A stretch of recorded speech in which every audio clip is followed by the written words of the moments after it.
So you're not gonna let me get this video of you by the car.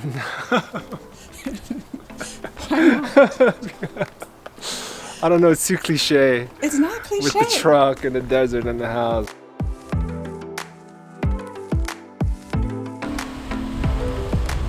Hi guys, and welcome back to my channel. In my quest to find inspiration for my upcoming Joshua Tree build that should be happening next year, I reached out to James, who has his property on Airbnb. He was raised in New York City, moved out to LA, and is now full-time here in Joshua Tree.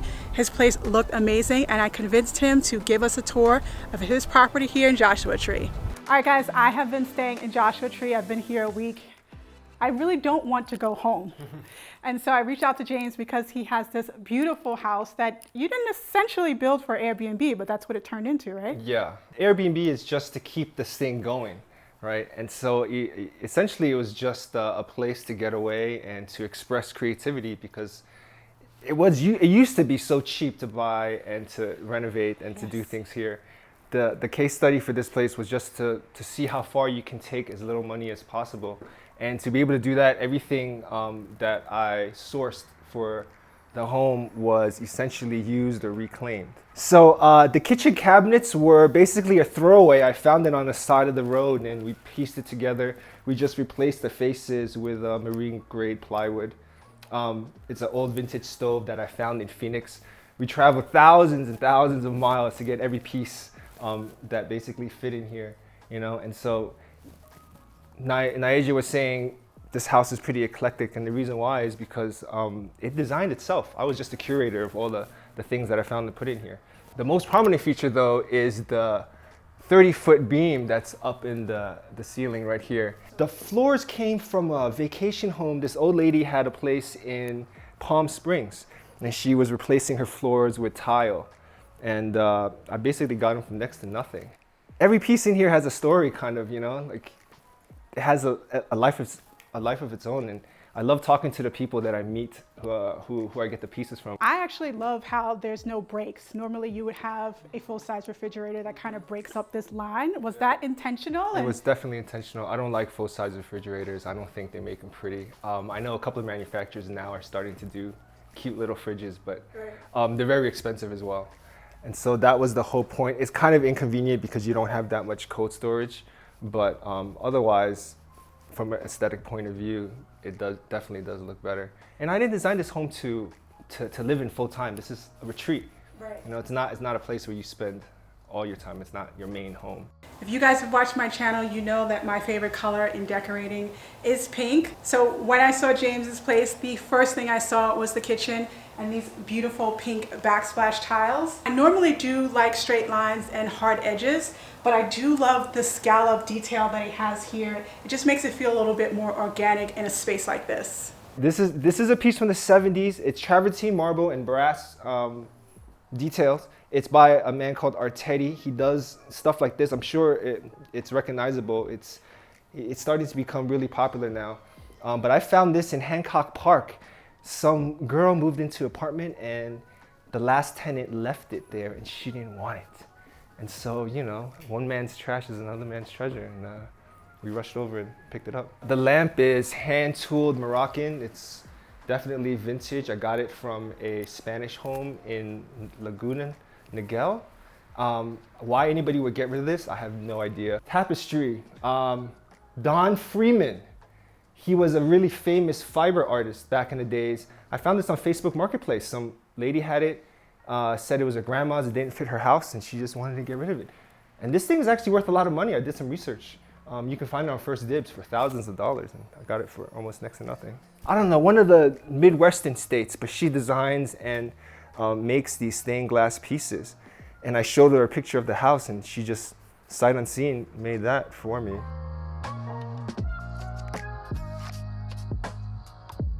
The sofa is Adrian Pearsall, really famous mid-century designer. He's like the Kanye West of furniture design back in the 60s. That was a super expensive piece, but I managed, luckily, to meet an old lady who was going into her retirement home. She was the original owner, and she couldn't take it with her, and you know, passed it on to me. So there's this lady, Justine Blakely, I don't know if I'm saying it right, but she's the one that coined the Bohemian style. And so she designs for a bunch of different manufacturers. That's from Anthropology. That was her design. And so, you know, you can see it's that Bohemian aesthetic. Well, the painting here is just, I like this because in Asian culture, 2 cranes basically is good luck for a happy union. And so that's why. So one of my favorite things when I saw on the listing is this bed. And I think you had it kind of styled like this as well. I never make my bed ever because it just looks so much more comfortable jumping back into it when it's not made. I feel the same way. I think a made bed is too much catalog-y, you know. The bedding is from Anthropology. The duvet cover, the quilts, the shams, and all the sheets underneath is from Sheet Society. The flower arrangements on top, a friend of mine's sister, she does flower arrangements. She made those for a wedding that they did up here, and afterwards she gave them to me, and I thought it was a perfect fit.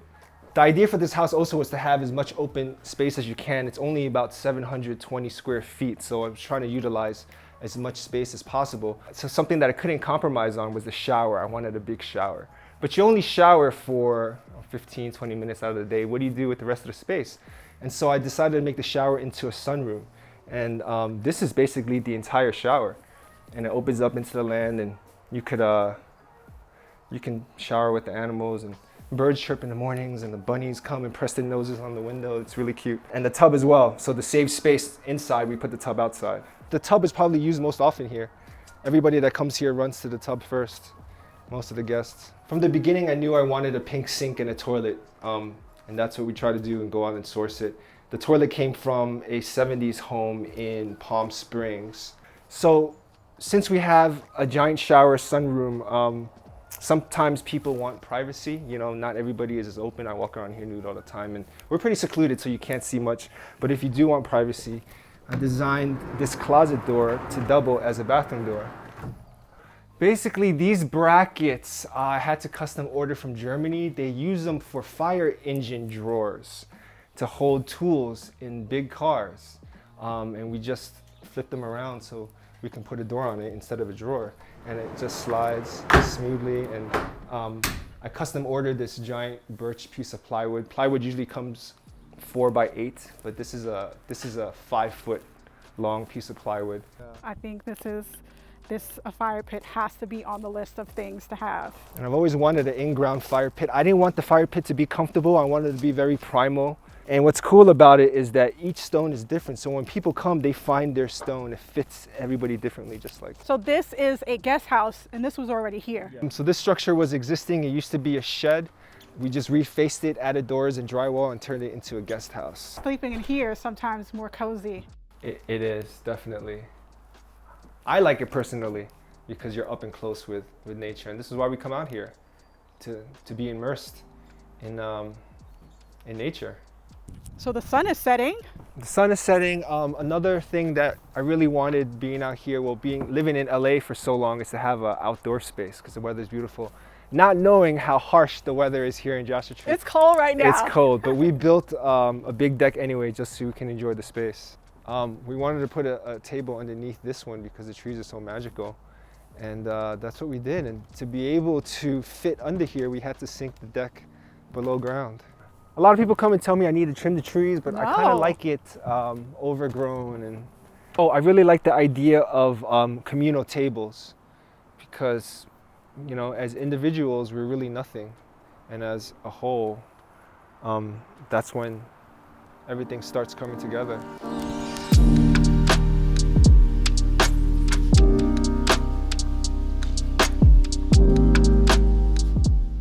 All right, guys, that completes our tour for today. I want to thank James for having us. Yeah, thanks for coming. This place is beautiful. It's given me so much inspiration for the house that I plan to build. I won't steal all your ideas, but probably a couple of them. If you had to give anyone some tips on renovating, building out here in Joshua Tree specifically, give the guy some tips. Well, the biggest tip or the biggest thing that I learned from building this house was don't be afraid to do anything because anything can be fixed in a home. Absolutely everything. So don't be afraid to make mistakes, redo it over. And also put all your lights on dimmers because lighting is really key to a beautiful home. Where can they find you online? On Instagram at Mission Disconnect. Thank you guys for watching, and I'll see you in my next one. Thanks.